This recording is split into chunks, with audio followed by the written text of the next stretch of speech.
শুনবো আমরা ফজিলুদ্দিন বাপ্পি আঙ্গুলে আপনার দিকে। বিষয়টি হচ্ছে যে আপনারা এতগুলো ভেঙে গিয়েছে, বিভিন্ন ধরনের ফ্যাকশন ঘটেছে বিএনপিতে, আপনি শুনলে আমরা আলোচনা করলাম, এবং সবসময় বলা হচ্ছে যে সরকার এটি করাচ্ছে, আপনাদের পক্ষ থেকে এই বিষয়গুলোকে প্রলোভন দেওয়া হচ্ছে, এগুলো করছে। আপনার এ ব্যাপারে বক্তব্য কি রয়েছে? আপনাকে ধন্যবাদ সেলিম ইমরান খান। আসলে বিএনপি যে রাজনৈতিক দেউলিয়াতে ভুগছে, তাদের এই ধরনের বক্তব্য দিয়ে সেটি প্রমাণিত হচ্ছে। আজকের যে আলোচনার বিষয়বস্তু ভাঙা গড়ার রাজনীতি, আমি আপনাকে এই ক্ষেত্রে বলতে চাই যে বাংলাদেশ আওয়ামী লীগ যে দলটি আমি করে থাকি, এই বাংলাদেশ আওয়ামী লীগ হচ্ছে গড়ার রাজনীতি করে। আমরা বাংলাদেশ আওয়ামী লীগের ইতিহাস কাজী সিরাজ সাহেব বলতে গেছেন, কিন্তু পুরোটা স্পষ্টভাবে বলেননি। তিনি ৭৫ পরবর্তী সময়ের দিকে বেশি দৃষ্টি নিবদ্ধ করেছেন। আমি একটু বলতে চাই যে প্রতিষ্ঠা লগ্ন থেকে বাংলাদেশ আওয়ামী লীগের জন্মই কিন্তু হয়েছে এদেশের মানুষের অধিকার আদায় করবার জন্য। এবং আপনি দেখবেন যে এই দলটি একটি ভূখণ্ড দিয়েছে, স্বাধীনতা দিয়েছে এবং একটি জাতিসত্তার জন্ম দিয়েছে। ৭৫-এর ১৫ আগস্ট জাতির পিতাকে হত্যা করবার পর সপরিবারে এই দেশে শুরু হয়েছে ভাঙ্গা গড়া রাজনীতি। বাপ্পি, আপনাদের দল তো নিশ্চয়ই স্বাধীনতা সংগ্রামের নেতৃত্ব দিয়েছে, কোনো সন্দেহ নাই, কিন্তু তারপরে তো কিছু ভাঙা গড়া হয়েছে, এটি কেন হলো? সেই প্রসঙ্গেই আমি আসছি। ৭৫-এর ১৫ আগস্ট জাতির পিতাকে হত্যা করবার পর আমরা দেখেছি যে প্রোক্লেমেশন জারি করে জিয়াউর রহমান সর্বপ্রথম নিজেকে প্রধান সামরিক আইন প্রশাসক ঘোষণা করে। তারপর জিয়াউর রহমান প্রোক্লেমেশন জারি করে নিজেকে রাষ্ট্রপতি ঘোষণা করে। এবং আপনি দেখবেন যে এর ধারাবাহিকতায় এই দেশে কি না হয়েছে। কাজী সিরাজ সাহেব বললেন যে জনপ্রিয়তার মধ্য দিয়ে বিএনপির জন্ম। আমার কাছে চলমান ইতিহাস জীবনের কিছু সময় কিছু কথা, মদদ আহমেদ সাহেবের বইটি রয়েছে, এর ১৫৯ নম্বর পৃষ্ঠায় আছে যে বিএনপির সবচেয়ে বড় সমস্যা ছিল এই দলের জন্ম কোনো স্বাভাবিক সামাজিক বিবর্তনের মধ্য দিয়ে হয়নি।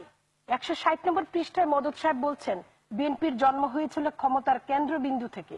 সুযোগ সন্ধানী, সুবিধাবাদী, গণবিরোধী, স্বার্থপর এবং রাজনৈতিকভাবে সমাজের ধিকৃত ব্যক্তিদের নিয়ে জিয়াউর রহমান বিএনপি গঠন করেছিলেন। আমরা সকলে জানি এই বক্তব্য কন্ট্রাডিক্ট করে না। জি, কিভাবে জন্ম হয়েছে সেটা আমি বলি, আমি বলছি আপনি বলেছেন যে বিএনপির জনপ্রিয়তার মধ্য দিয়ে বিএনপির জন্ম। আপনি বলেছেন জনপ্রিয়তার মধ্য, আপনি দেখুন বিএনপিটা গঠিত হয়েছে কিভাবে। আমি শেষ করে আপনি পরে উত্তর দিবেন। ৭৮ সালের ১ সেপ্টেম্বর জিয়াউর রহমান বিএনপি গঠন করে। তার আগে জিয়াউর রহমান গঠন করেছিল জাগো দল, জাতীয়তাবাদী গণতান্ত্রিক দল।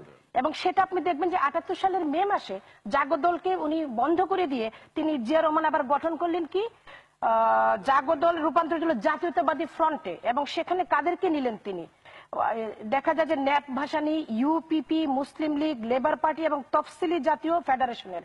এবং সেখানে যুদ্ধাপরাধী থেকে শুরু করে সংবিধানের ১২ এবং ৩৮ অনুচ্ছেদ তুলে দিয়ে যাদের ধর্মভিত্তিক রাজনীতি বঙ্গবন্ধু নিষিদ্ধ করেছিলেন তাদেরকে নিয়ে যুদ্ধাপরাধী, একেবারে মানে ধিকৃত, গণধিকৃত যুদ্ধাপরাধীদের নিয়ে জিয়াউর রহমান বিএনপি গঠন করলো। এবং এই বিএনপি গঠন করে যে হেনা ভোট, রাষ্ট্রপতি নির্বাচন এবং যে সংসদ নির্বাচন হলো, এগুলো সবই কিন্তু দেশের প্রচলিত আইন এবং আমাদের যে সেনা আইন রয়েছে এর ২৯২-৯৩ ধারা সুস্পষ্ট লঙ্ঘন। এবং সেখানেই খড়গটা এসেছে। এই দেশের গণমানুষের এবং মাটি এবং মানুষের দল বাংলাদেশ আওয়ামী লীগ, এই দলটির উপর যে পরিমাণ অত্যাচার, নিপীড়ন, নির্যাতন করা হয়েছে, এই দলটির স্বাভাবিক প্রক্রিয়ায় এগিয়ে যেতে দেয়া হয়নি। এবং জিয়াউর রহমান এখানেই থেমে থাকেনি, নানা ধরনের মামলা মোকদ্দমা দিয়ে নানা ধরনের অপকর্ম করে বাংলাদেশ আওয়ামী লীগকে একেবারে মুখ থুবড়ে দিতে চেয়েছিল। কিন্তু আওয়ামী লীগ যেহেতু তার জন্ম হয়েছে সংগ্রামের মধ্য দিয়ে অধিকার আদায় করবার জন্য, আওয়ামী লীগ কিন্তু মাথা তুলে দাঁড়িয়েছে। আপনি জেনে থাকবেন যে মাননীয় প্রধানমন্ত্রী শেখ হাসিনা গত সেশনে পার্লামেন্টে দাঁড়িয়ে বক্তব্যে বলেছেন প্রশ্নোত্তর পর্বে যে জিয়াউর রহমান তাকে কিন্তু দেশেও আসতে দেননি, জাতির পিতার কন্যাদেরও বাংলাদেশে আসতে দেওয়া হচ্ছিল না।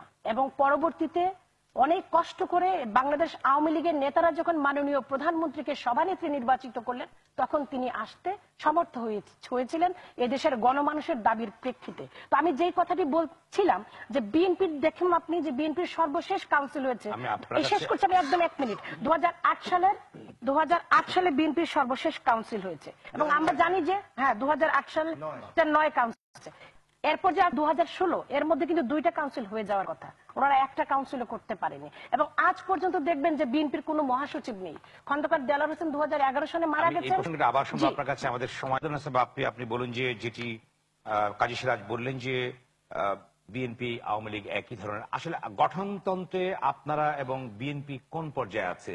নেতৃত্ব নির্বাচনে কি পর্যায়ে আছে? গঠনতন্ত্রের দিক আওয়ামী লীগ তো একটি গণতান্ত্রিক দল। আমি আপনাকে আমার বক্তব্যের শুরুতেই বলেছি যে দলটির জন্মই হয়েছে গণতন্ত্র, অসাম্প্রদায়িক চেতনা এবং মানুষের যে অধিকার আছে সেটিকে আদায় করবার জন্য। বিএনপি একটি ক্লাব, খুব সংক্ষেপে বলতে গেলে বিএনপি ক্লাব, বিএনপির সঙ্গে আওয়ামী লীগকে তুলনা করলে হবে না। এ কারণে হবে না, আমি একটু পেছনের দিকে যেতে চাই। আমি জনাব নিতাই রায় চৌধুরী একজন প্রথিতযশা আইনজীবী, আমি তাকে শ্রদ্ধা করি। জাতীয় পার্টি থেকে মন্ত্রী ছিলেন, এখন উনি বিএনপি করেন, ইতিহাস বিকৃতি করেছেন। আমি উনার মতো শ্রদ্ধেয় লোকের কাছ থেকে এটি আশা করতে পারি না। মুক্তিযোদ্ধার সন্তান হিসেবে আজকে এই অনুষ্ঠানের মাধ্যমে আমি প্রতিবাদ জানাচ্ছি। তিনি বলছেন যে মুক্তিযুদ্ধের দল, রাজনীতির দল বিএনপি। মুক্তিযুদ্ধের রাজনীতির দল বিএনপি নয়। 71 সালে বিএনপির জন্ম হয়নি। বিএনপির জন্ম হয়েছে ক্যান্টনমেন্ট থেকে অবৈধ অস্ত্রের মাধ্যমে রাতের অন্ধকারে। তিনি বলেছেন জিয়াউর রহমান স্বাধীনতার ঘোষণা দিয়েছে। এটা যে কত মিথ্যাচার! জিয়াউর রহমান সোয়াত জাহাজের দিকে যাচ্ছিল অস্ত্র খালাস করতে, আর প্রজাতন্ত্রের 560 টাকা বেতনের একজন কর্মচারী ছিল তখন জিয়াউর রহমান। 560 টাকা বেতনের কর্মচারী কোনোদিনও স্বাধীনতা ঘোষণা দিতে পারে না। পৃথিবীর ইতিহাসের স্বাধীনতার ইতিহাস যদি আমরা দেখতে চাই, আমরা দেখব যে বঙ্গবন্ধু জাতির পিতা নির্বাচিত জনপ্রতিনিধি হিসেবে আমাদের স্বাধীনতার ঘোষণা দিয়েছেন। আমাদের এই ইতিহাস জানতে হবে। এবং আমি আরেকটি কথা বলতে চাই, সেটি হচ্ছে যে জিয়াউর রহমান যদি মুক্তিযুদ্ধের নেতৃত্ব দিবে তাহলে রাজাকার শাহজিজকে কিভাবে প্রধানমন্ত্রী বানায়? আর আপনার এই যে গোলাম আজম, কুখ্যাত যুদ্ধাপরাধী, তাকে দেশে ফিরিয়ে এনেছে। কাজী সিরাজ সাহেব জাস্টিস আবু সাদাত মোহাম্মদ সাইমের প্রসঙ্গ তুলেছেন। সাইম সাহেবের একটি বই আছে, অ্যাট বঙ্গভবন লাস্ট ফেজ। ওই বইটিতে দেখা যায় যে জিয়াউর রহমান কিভাবে অস্ত্রের ভয় দেখিয়ে সাইমের কাছ থেকে ক্ষমতা লুণ্ঠন করেছিল।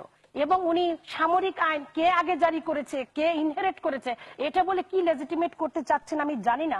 তবে বাংলাদেশের প্রথম স্বাধীনতার ঘোষণার মামলায় জিয়াউর রহমানকে বলা হয়েছে ইউজার পার, এবং জিয়াউর রহমানের শাসনকালকে অবৈধ বলা হয়েছে, জিয়াউর রহমানকে বলা হয়েছে অবৈধ ক্ষমতা দখলকারী।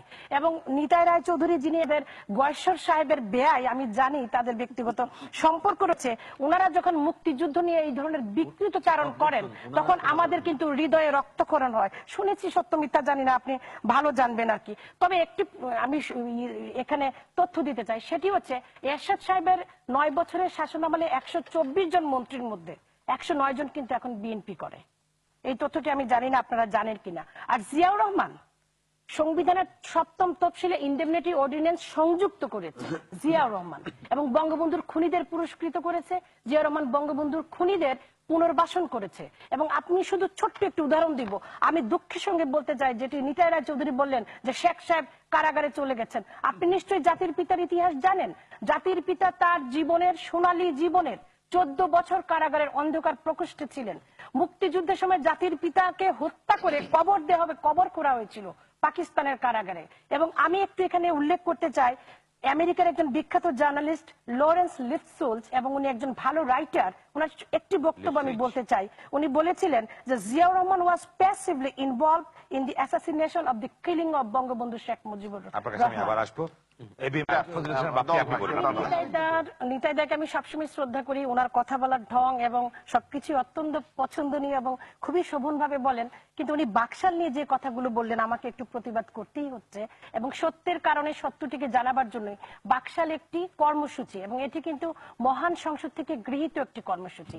এবং আমরা জানি যে এই বাকশালের সদস্য হবার জন্য জিয়াউর রহমান চিঠি দিয়েছিল। এবং আমার কাছে একটি পেপার কাটিংস আছে, এটি হচ্ছে দৈনিক সংবাদ 8 মার্চ 1975। এখানে দেখা যায় যে বাকশালের সবাই উপস্থিত ছিলেন জিয়া এবং খালেদা। না, জিয়া এবং খালেদা বাকশালের সবাই উপস্থিত ছিলেন, তারা স্বামী স্ত্রী উপস্থিত ছিলেন। শুধু তাই না, এবং জিয়াউর রহমান, মোশাররফ সাহেব, আপনি ঢাকা বিশ্ববিদ্যালয়ের ছাত্র, আমিও ঢাকা বিশ্ববিদ্যালয়ে পড়েছি। আপনি ঢাকা বিশ্ববিদ্যালয়ের ছাত্রদের ঐতিহ্য এবং সংগ্রামের কথা বলেছেন। আপনি দেখেন যে গণতন্ত্রকে কিভাবে জিয়াউর রহমান কলুষিত করেছে, যে ঢাকা বিশ্ববিদ্যালয়ে প্রবেশকালে ছাত্রদের জুতার বাড়ির মুখে বাধাগ্রস্ত অবস্থায় প্রেসিডেন্ট জিয়াউর রহমান, অক্টোবর 1978 ঢাকা বিশ্ববিদ্যালয়। এগুলো কিন্তু ইতিহাস, এগুলো আমরা জানি। আর যে প্রবৃত্তির কথা আপনি বলেছেন নিতাই রায় চৌধুরী, আপনি জেনে থাকবেন, আপনাকে আমি আশ্বস্ত করতে চাই যে বর্তমান যে বিশ্ব ব্যাংকের যে প্রতিবেদন আছে, সেই প্রতিবেদন প্রতিবেদনে বলা হয়েছে 2016 সালে বাংলাদেশ হবে বিশ্বের দ্বিতীয় শীর্ষ প্রবৃদ্ধির দেশ। আমি শেষ করছি, প্রবৃদ্ধির দেশ এবং চীনকে ছাড়িয়ে যাবে। আর টানা 6 বছর 6-এর উপর প্রবৃদ্ধি, শেষ করছি, বিশ্ব মন্দা সত্য, টানা 6 বছর 6-এর উপর প্রবৃদ্ধি বাংলাদেশ ধরে রেখেছে। বাংলাদেশ পৃথিবীর শীর্ষ প্রবৃদ্ধি অর্জনের শীর্ষ 5টি দেশের একটি। বাংলাদেশ এখন বিশ্বের শীর্ষ আশাবাদী দেশ আমরা, এবং এগুলো আমার কথা নয়, এগুলো গ্যালাপ হোপ ইন্ডেক্সের কথা। সুতরাং সত্যকে সত্য বলুন। আর 5 জনের নির্বাচনে না যেয়ে যে ভুল করেছেন আপনাদের কথাবার্তায় প্রমাণিত হয়। নির্বাচনের দিন 26 জনকে হত্যা, নির্বাচন ঠেকানোর জন্য 135 জনকে হত্যা করেও কিন্তু মানুষকে ভোট দেওয়া থেকে বিরত করতে পারেন নাই। আপনি মুক্তিযোদ্ধা নিতা রায় চৌধুরী, আপনাকে স্যালুট জানাই।